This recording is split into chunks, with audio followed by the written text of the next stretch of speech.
Après un début de saison timide, les professionnels du tourisme ont retrouvé des couleurs au mois d'août. Selon l'étude présentée par le comité régional du tourisme du Languedoc-Roussillon, 30% des entreprises déclarent une activité en hausse, 47% sont stables, mais beaucoup ont affiché complet.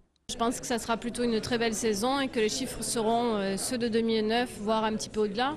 Mais 2009, c'était quand même une année exceptionnelle avec 448 000 nuitées en plus et 108 millions de nuitées. Donc aujourd'hui, on est quand même sur des chiffres très hauts et on peut imaginer que ça va être maintenu et peut-être même voir un petit peu au-delà vu les bonnes perspectives pour septembre également après un mois d'août très réussi.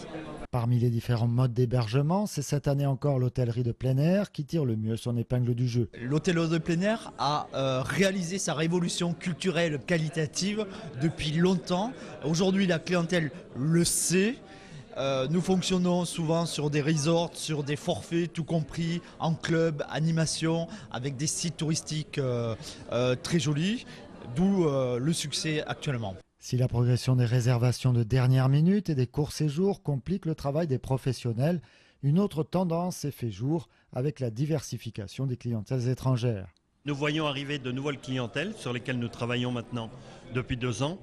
Amérique du Sud, en particulier le Brésil, les Américains qui reviennent en force et qui sont très intéressés par le patrimoine mondial, ils y sont très sensibles. Des Russes qui quittent la Côte d'Azur pour venir dans notre région. Et ça correspond aux actions que nous menons sur ces marchés. Ça nous conforte dans nos projets et dans notre stratégie. Pour que 2010 soit une aussi bonne année que 2009, il faudra un bon mois de septembre. C'est bien parti pour les professionnels qui jugent satisfaisant à 85% l'état de leur réservation.